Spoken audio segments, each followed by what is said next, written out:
네, 2021년 9월 21일 화요일 추석 연휴에 조선 왕과 선비의 어떤 권력 구도에 대해서 조선은 과연 어떤 나라였을까 하는 생각이 들어서 이건 뭐 전적으로 물론 역사에 근거한 거지만 제 생각이 많이 들어갔어요. 예. 근데 이런 창의성도 필요하다고 생각이 듭니다. 네, 구독, 좋아요, 알람 감사합니다. 자, 조선 왕조라고 그러죠. 근데 조선 왕은 우리가 현실적으로 왕이었을까? 이 생각을 해봅시다. 그냥 책에서 배운 거 말고 현실적인 걸로요. 일본이나 뭐 이런 나라 별로 안 좋아하지만 섬나라들 별로 안 좋아하지만 일본에도 이렇게 왕이 있었어요. 왕이 있고 그 밑에 이렇게 무슨 뭐 이렇게 군사로 하는 군사 무신들이 있었잖아요. 근데 우리나라는 왕이 있었는데 혹시 밑에 선비들의 어떤 대리인에 불과한 게 아닌가? 조선왕은 심이 없었고 선비들의 대리인에 불과했다. 예. 근데 그 증거가 있어요. 이게 그냥 뭐 그런 소리가 아니라 뭐 일본처럼 우리가 좀 이렇게 심으로 하고 그런 나라는 아니잖아요. 어, 첫째 증거로 조선왕조 실록이 있어요. 이게 전 세계에서 아주 전 우주에서 아마 유일할 거예요. 이게 한마디로 뭐냐면 왕에 대해서 평가한 거예요. 누가? 선비들이. 아니 이게 뭐 일반 국민들은 뭐 그때 평민들이었으니까 아무런 권력이 없었는데 선비들은 한 전 인구의 1%에서 2% 정도 되는 조선시대 사람들이 왕에 대해서 평가를 한 거죠. 언제? 살아있을 때. 살아있을 때 이 조선왕조실록은 그 왕이 죽은 다음에 편찬을 할 수 있는데 왕이 살아있을 때 편찬을 아주 여러 곳에서 많이 해요. 무슨 뭐 이게 이제 어렸을 때 나온 무슨 뭐 승정원 일기부터 시작해갖고 왕 옆에 있는 사람이라면 뭐 저기 왕이 아주 어렸을 때부터 선비들에게 이렇게 둘러싸여서 서연 경연 뭐 이런 거 받고 막 그래야 했기 때문에 기록은 차고 넘쳤어요. 기록은 누가 선비들이 왕을 평가하는 기록이 아주 차고 넘쳤어요. 무슨 비서 뭐 이런 것도 있고 그래갖고 그런데 이제 차고 넘쳤는데 더 황당한 거는 자 내가 왕이에요. 근데 나는 어떤 경우에도 내 실록을 열람할 수가 없었어요. 그러니까 내 평가를 쟤네들이 막 하는데 내가 임금이야. 내가 왕이라고. 그런데 쟤네들이 막 나를 평가하고 있는데 나는 기록도 못 본 거죠. 기록도. 예? 이게 무슨 뭐지 이건? 그러니까 내가 뭐 뭔가를 이렇게 해가지고 평가를 받고 뭔가 이 올라가야 되는데 그 평가는 밑에 있는 사람들이 밑에 있지 않고 위에 있었겠죠? 하는데 기록을 못 봐. 기록을 원천봉쇄죠. 원천봉쇄. 자, 실록을 작성하는 역할을 맡은 선비들을 사관이라고 하는데 이들은 아주 독립과 기밀성을 아주 지금도 이렇게 못하는데 아주 보장을 받고 왕의 아주 사소한 사항까지도 왜곡 없이 기록 그대로 작성했다고 이 역사에 나오는 내용을 제가 붙인 거거든요. 예. 둘째 또 사관은 이거 근데 사관이 높은 관리는 아니에요. 사관은 사신은 논한다. 자기가 사신이죠. 예, 논해요. 왕을 논하고 있어 지금. 그래서 그런 형식으로 일종의 논평을 할 수 있어요. 누구를? 왕의 치적을 논할 수가 있어요. 선비가 밑에 있는 신하가 왕을 지금 논하고 있어요. 전 우주 어떤 나라가 이런 나라는 없어요. 민주주의 국가야 이 나라는. 진짜 조선은 민주주의적인 면이 많았어요. 신하가 왕을 평가할 수 있었던 것이죠. 예.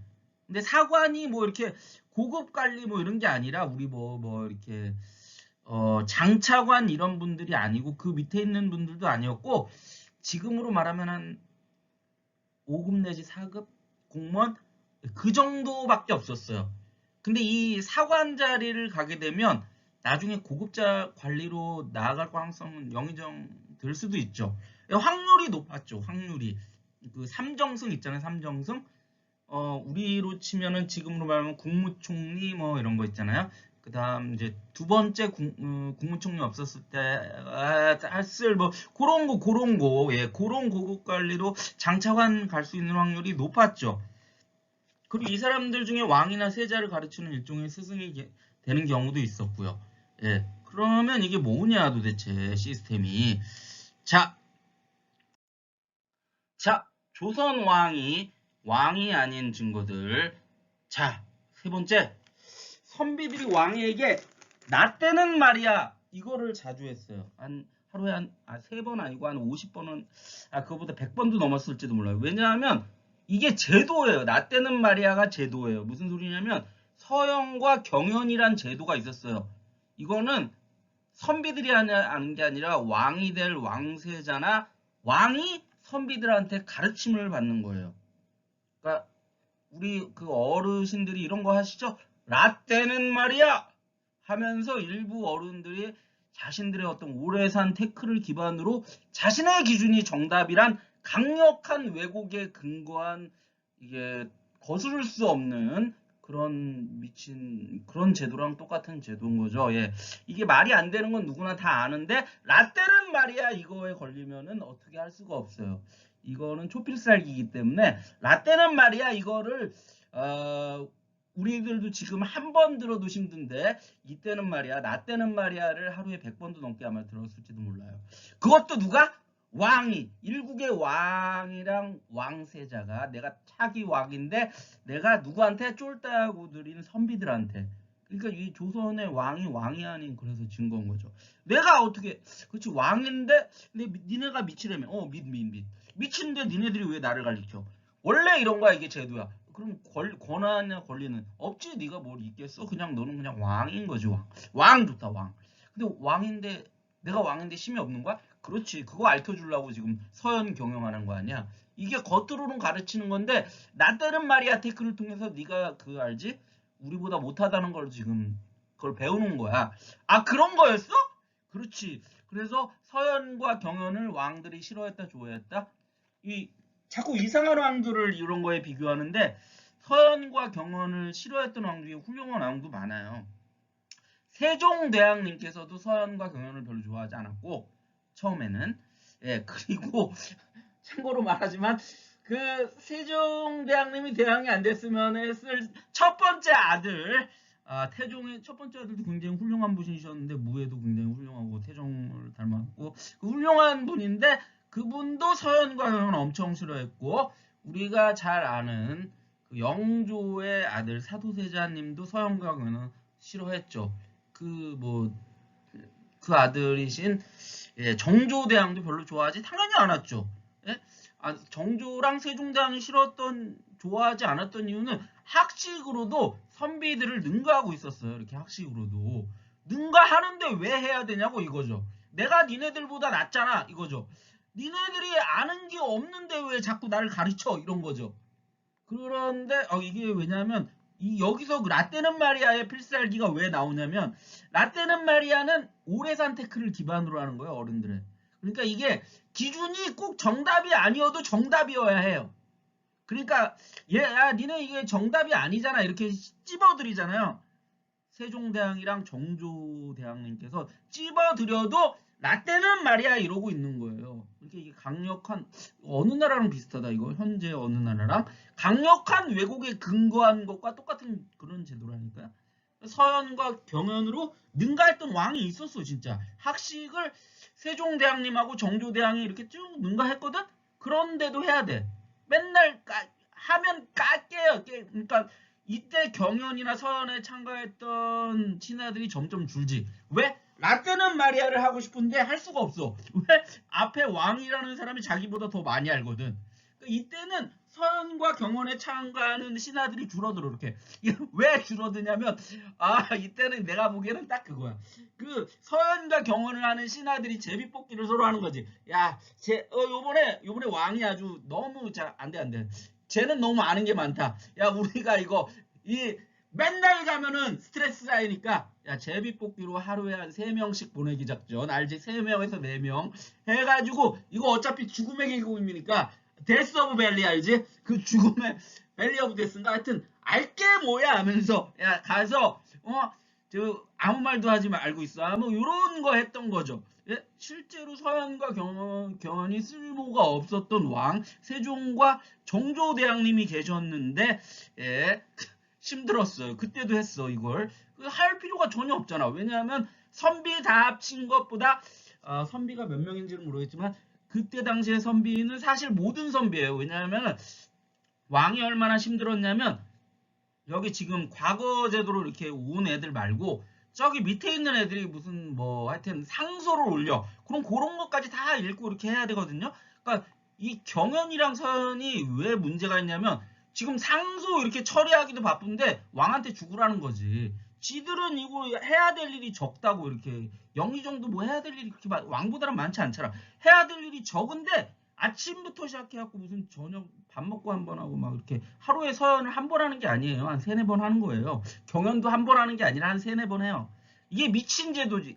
그러니까 내가 왕인데 지금 선비들한테 그렇죠. 이게 그 대표적인 어쩌면 조선왕조실록보다 이게 더 문제지. 그리고 실제로 열받아가지고 그래? 그럼 내가 다 마스터해줄게 하면서 이미 왕세자일 때 마스터한 두 분이 계시다니까. 세종대왕과 정조대왕 나랑 비슷하지. 마스터를 했어. 이미 마스터를 다 한 거지. 근데 경연을 할 필요가 뭐가 있어? 니네들 다 합친 요번에 누구더라? 그러니까 이때는 뭐를 했냐면 세종대왕님도 뭘 만들어? 니네들이 병신이구나. 니네들이 제대로 아는 게 없구나. 내가 가르쳐줄게 하고 뭘 만들어요? 지편전 만들었잖아. 왜냐? 그러니까 내가 지금 왕이 아니라는 걸 깨달은 거죠. 세종대왕이. 그래서 안 되겠다. 저 모르는 것들을 해갖고 지편전을 해서 새로운 힘을 딱 받는 거죠. 정조대왕님도 똑같지. 뭐를 만들어? 있잖아. 정조대왕님도 뭘 만들었다고. 인터넷에 검색해 보세요. 그래서 그걸 만들어가지고 이젠 누가 누구를 가르쳐? 왕이 선비를 가르치는 거죠. 근데 이게 제도로는 없잖아.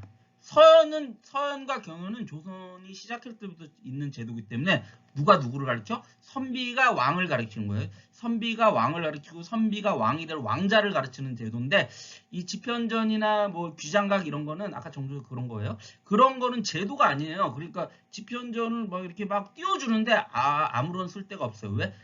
세종대왕 때 잠깐 보고 당연히 누가 대빵이에요. 조선은 왕이 아니라니까. 그러니까 세종 지편전이 쭉 있었다는 말이 어디 있어? 없잖아. 어떻게 되냐면 쭉 사그러든 거지 이제. 없어졌어요. 귀장각도 정조군으로 쭉 이런 거지. 그러니까 이게 말이 안 되는 나 때는 말이야 이거 확실히 문제가 많은 건데 오래 선택 기관으로 이게 강력한 또 왜곡에 근거하기 때문에 그리고 가르칠 필요가 없는 사람들도 있는데 이걸 했으니 얼마나 힘들었겠어요. 그래서 세자를 학식이 높인 선부가 가르치는 제도라고 그러는데 가끔가다 거꾸로 되는 경우 아까 제가 보여줬죠. 세자가 이미 학식이 높은 선비를 이렇게 능가했어. 내가 스승이야 이렇게 딱 되는 경우가 있는데 그래도 서연은 계속 받아야 된다는 참 이상한 제도였어요. 그래서 슬픈 일이죠. 근데 서연 거치지 왕은 아주 참 행복한 왕이 운도 따른 왕이 있죠. 물론 태조 세자 경험 없이 이분은 내가 이성계다 그분 있잖아요. 그분은 바로 왕 됐죠. 예. 근데 경연은 이성계도 했죠. 왜냐 경연은 선비가 그러니까 서연이 쉬울 것 같아요. 경연이 쉬울 것 같아요. 서연은 그나마 이렇게 좀 나이도 나보다 많고 내가 미성년자고 요때 받는 거기 때문에 그럴 수 있긴 뭐가 그럴 수 있어. 내가 차기 왕인데 그럴 수 없지. 어쨌든 그럴 수 없지만 지금 억울하게 받고 있는데 경연은 더 억울하지. 내가 이제 왕이야. 그리고 내가 니네들한테 그렇게 배웠고 이제는 내가 니네들을 능가했잖아. 능가한 왕 2명 있다니까. 세종대왕하고 정조. 했는데도 받아야 돼. 경연을. 능가했는데 이미. 근데 또 라떼는 마리아를 또 듣고 있어야 되니까 얼마나 힘들어요. 그러니까 조선시대 왕자나 왕은 학식이 높아야 했다. 기본적으로. 그리고 선비들 사실 모든 선비를 상대로 해서 지식이나 지혜에서 앞서야 했으니까. 라떼는 말이야. 참 슬퍼. 자, 그럼 조선왕 중에 힘이 강했거나 소신이 확실했던 사람들, 왕이 아닌 사람들도 있어요. 근데 제가 보기에는 우리는 지금 민주주의 국가에 살기 때문에 왕보다 소신이 확실하면 왕보다 뛰어난 거예요. 왕이에요, 그냥. 예. 그리고 조선왕은 힘이 없었기 때문에 자, 왕권이 강했던 왕, 조선 왕들 중에 둘 중에 하나였죠, 뭐. 군권과 무력이 높은 내가 이성계다 그분이나 아니면 학식이 뛰어나고 신하들 능가했던 네, 세종대왕님하고 한글 창제하셨죠. 그리고 네, 정조대왕님. 네. 정조대왕님을 사람들이 잘 모르는데 정조대왕님이 지금 우리가 말하는 그 문구 소상공인이 잘 사는 나라 이분이 가장 먼저 하셨어요.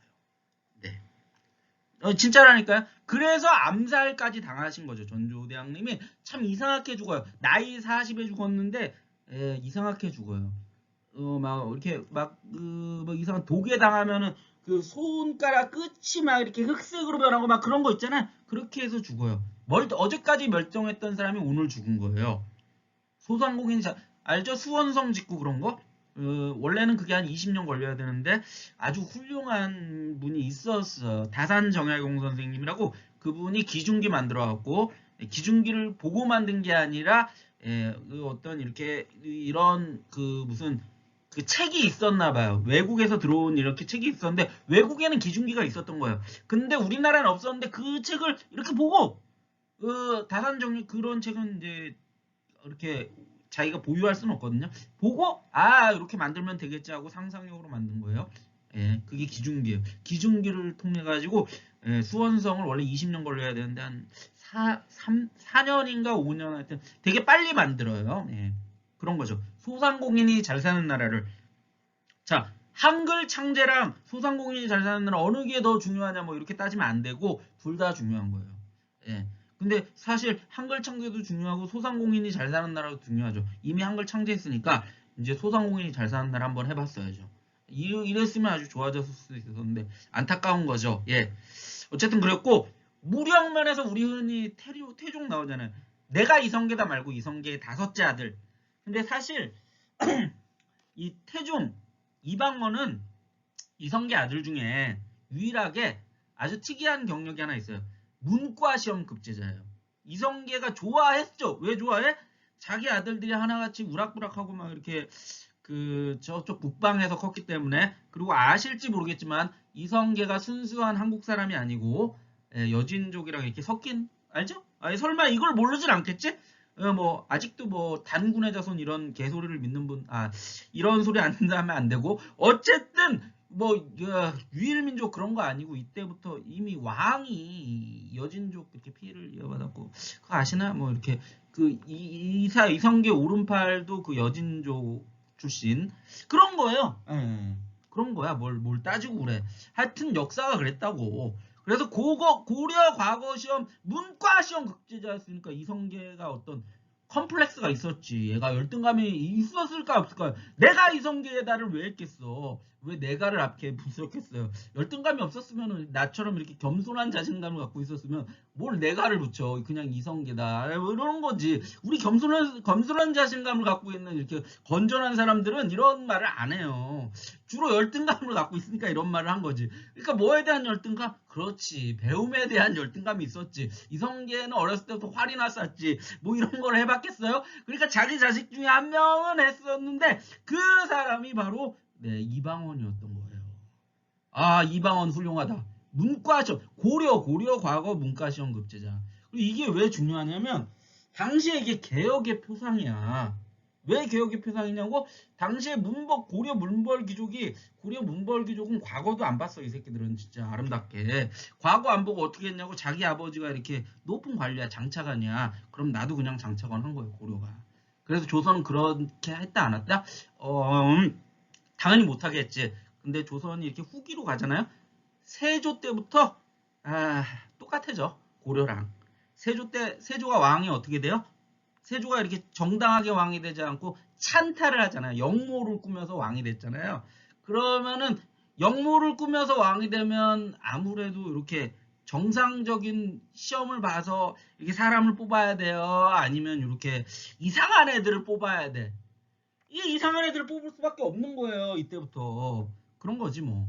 그러니까 조선 때 이거를 그 태조 이성계도 그렇게 과거를 이렇게 보게 하고 자기 아들 중에 이방원이 과거 시험 못하고 그렇게 좋아했던 이유가 그런 거였는데 결국 망한 거지. 예.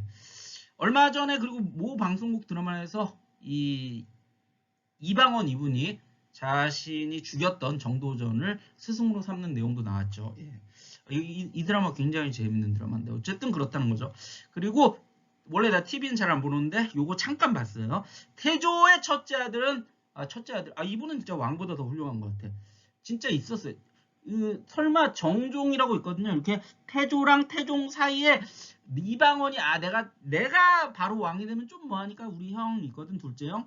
근데 둘째 형이 아니라 첫째 아들도 있었을 거 아니에요. 근데 둘째 형 좀 심약한 걔를 왕으로 올려요. 근데 걔가 한 2년 하다가 다시 태종이 되지만 어쨌든 첫째 아들이 있었어요. 이분이 되게 훌륭하고 위대한 분이야. 왜? 이분은 고려를 지지했어. 자기 아버지가 지금 태조 이성계인데 첫째 아들이 이런 시대에 어떻게 장남이 세자 자리, 이거 세자잖아. 이성계 바로 밑에.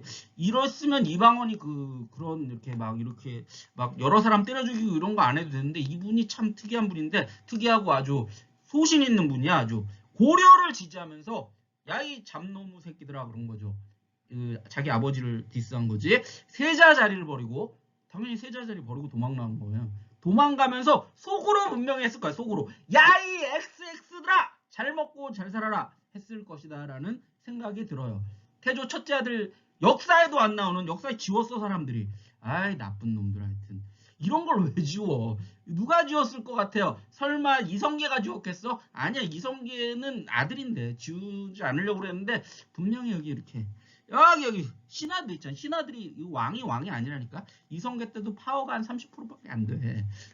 여기 70%는 다 저기 선비들이 갖고 있었어. 그래서 싫었던 거지. 정통성이 너무 취약해진다 해가지고 첫째 아들 얘기가 안 나와요. 그래서 우리 역사 지금 근데 사실 우리는 조선도 아닌데 왜 조선 첫째 아들 역사를 왜 안 가르치지? 내가 들어본 적이 없어.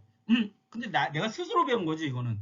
첫째 아들이 분명히 있었을 텐데 근데 어떤 역사에서도 한국에 나오는 대한민국에 나오는 어떤 역사에서도 없었는데 저기 어디 이상한 나라 아프리카인가 하여튼 어딘지 모르겠는데 하여튼 거기 역사서에 우리나라 얘기가 좀 나왔고 보니까 첫째 아들 얘기가 있다든가 뭐 그렇게 이렇게 아주 야리송하게 나왔어요. 그래서 내가 분석을 한 거지. 또 내가 분석 잘하니까 첫째 아들은 고려를 지지했다.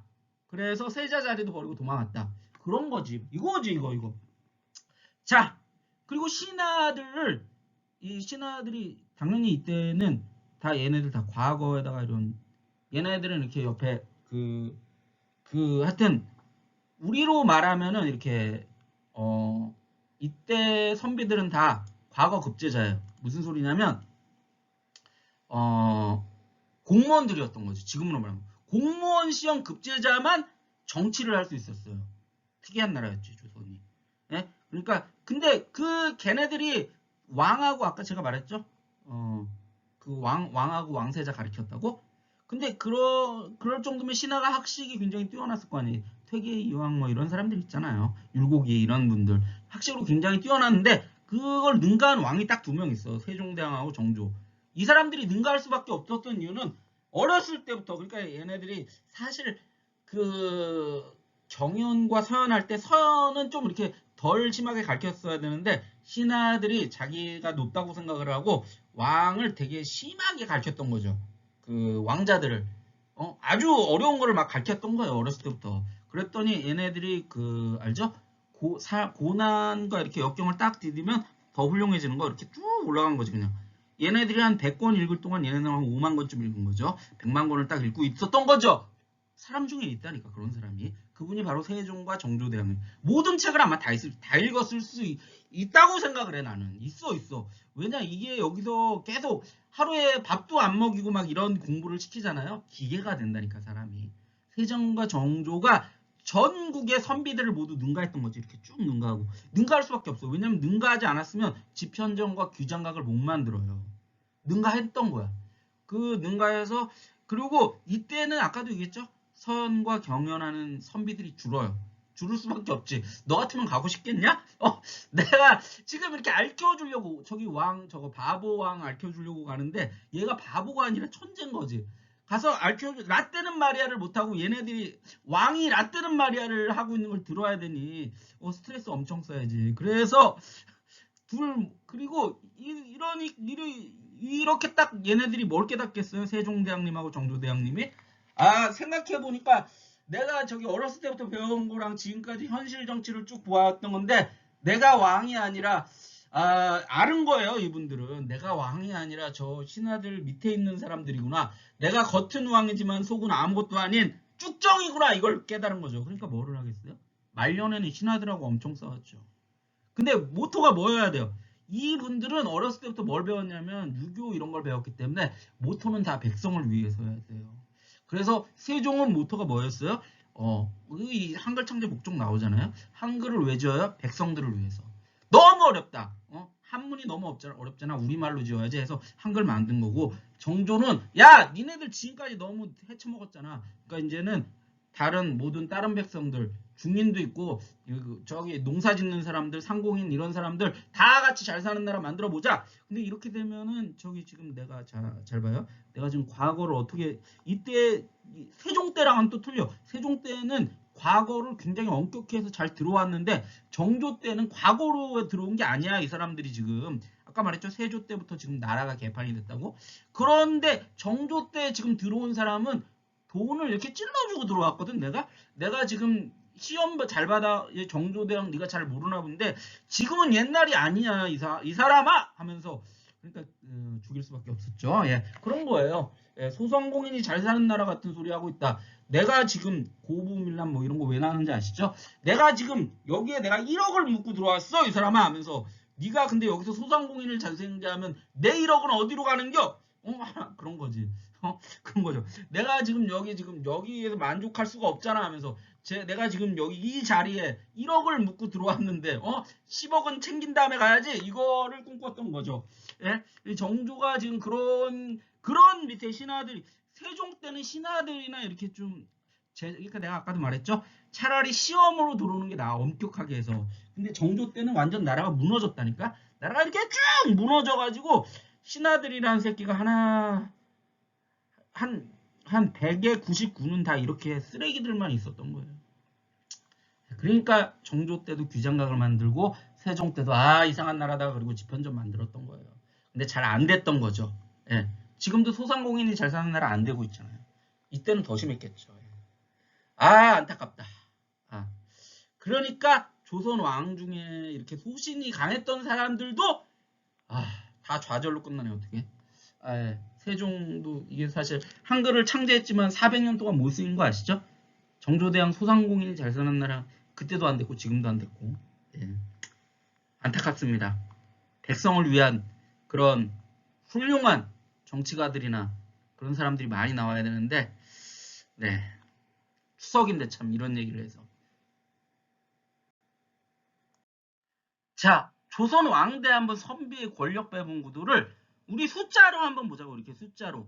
왕권 약한 애들은 왕권이 10 이하인 애들은 우리는 취급을 안 하기 때문에 적어도 10 이상인 사람만 추려봤어요. 이렇게 왕권 강한 순으로. 그러니까 신하가 조금 약했던 조금 약했던 게 이게 신하가 내가 볼 때 50 이상이면 신하가 승이거든요.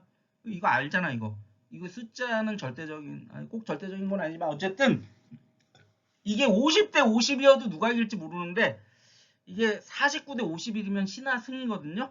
근데 한 번도 이게 왕이 이긴 적이 없어. 이건 물론 제 개인적인 그 데이터에 근거한 거예요. 이런 거를 분석한 사람은 나밖에 없는 거 아시죠? 네. 처음이야. 뭐 씹어도 돼. 상관없어. 근데 가장 당연히 권력이 셌던 왕은 태조지. 태조. 내가 이성계다. 그분이 가장 세지 당연히. 근데 그분이 권력 몇이라고? 30. 이 100분율이거든요. 여기가 30이면 신하는 권력이 70. 이때 가장 셌다며. 그렇지. 가장 셌지. 근데 30대 70? 그럼 신하 승이네? 그렇지. 이게 신하 이긴 적이 없어 그럼? 시작부터 끝까지 왕이 이긴 적이 한 번도 없더라고. 아니 그거 무슨 왕조 국가인데 왕이 이긴 적이 없니? 그렇지. 그런 나라야. 왕조 국가인데 그런 나라야. 이때부터 알지? 이때부터 썼어 그거. 조선왕조실록이라고 들어봤니? 왕인데 평가를 받고 다녔어야 됐어. 이렇게 자기 평가를 자기가 못 읽는 참 이상한 나라야. 그런 거지. 왕조 국가인데 그런 민주주의 국가인 것 같아 내가 보기엔. 그런 나라야. 선비들이 하는 이렇게 이상한 정치 있어. 근데 이렇게 투표를 해서 뽑지 않고 시험 보고 뽑는 이상 과거 시험으로 뽑는 민주주의 국가. 그리고 두 번째 이제 태종 이방원이 조금 셌어. 근데 이성계보단 약했지. 25.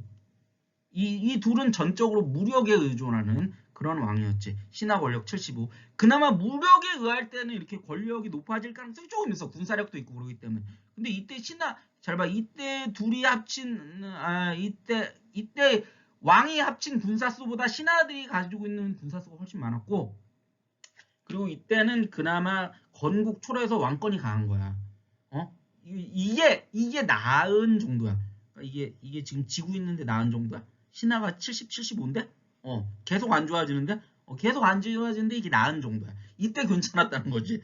그러니까 시작할 때 좀 괜찮고 나중에 이제 계속 안 좋아졌다는 거구나. 그렇지. 세종은 이제 네 번째 임금이긴 한데 태종 미치는데 권력은 한 20이지만 그래도 나라는 참 좋았지. 신하의 권력을 골고루 이렇게 분산도 시키고 신하끼리 서로 견제하게 해서 하여튼 그런 거지.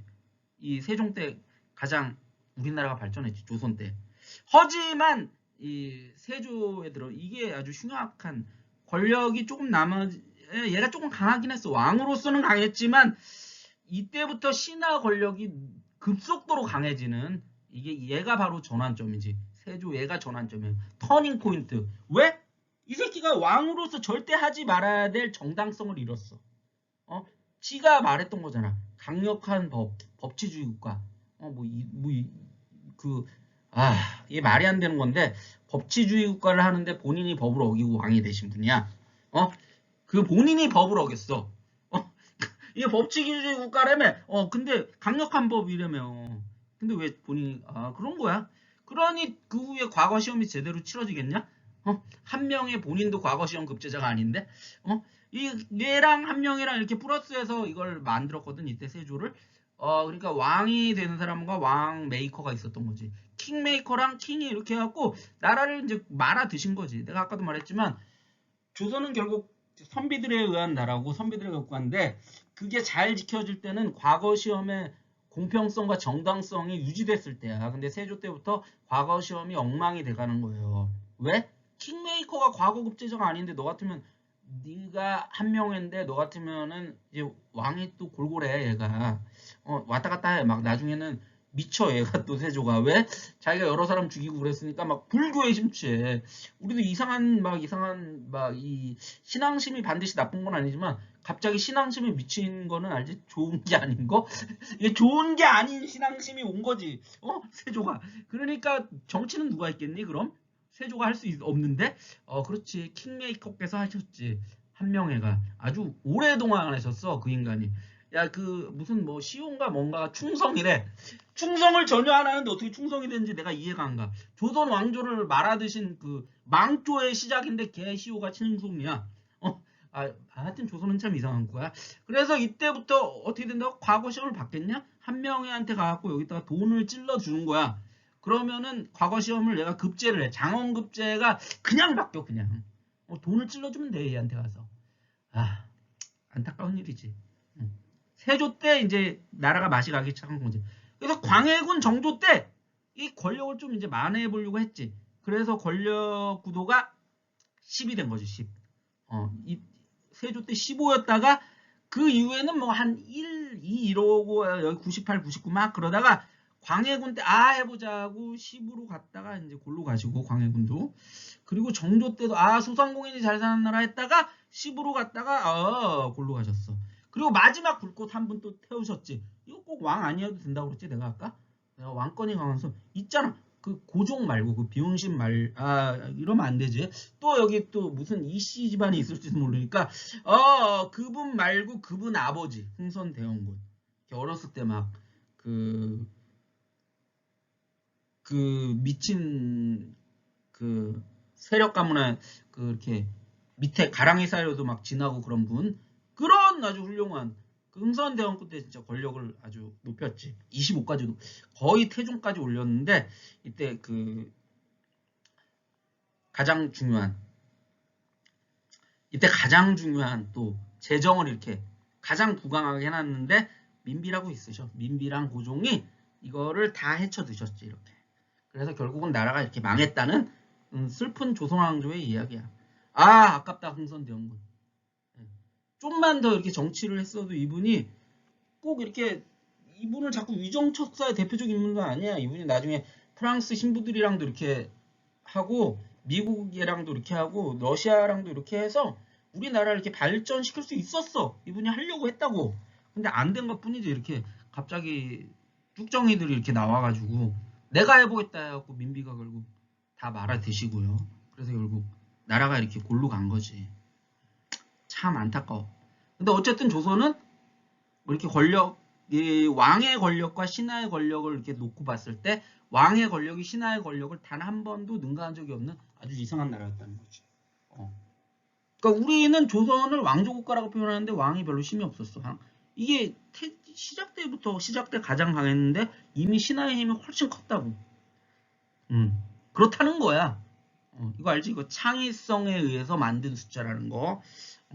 이거는 전 세계 어떤 역사학자도 아직 내놓지 못한 내가 내놓은 건데 조선의 28대 왕인가 있는데 그것도 내가 나중에 다 만들어가지고 왜 그런지 내가 분석해 드릴 거야. 오늘은 그것 때문에 한 건 아니고 조선왕과 선비가 어떻게 서로 대립을 했고 조선은 어떤 나라였나 이거를 말해주기 위한 거지. 왕조국가가 아니라 그 과거 시험에 의한 민주주의 국가다. 이게 내가 말하는 거고요.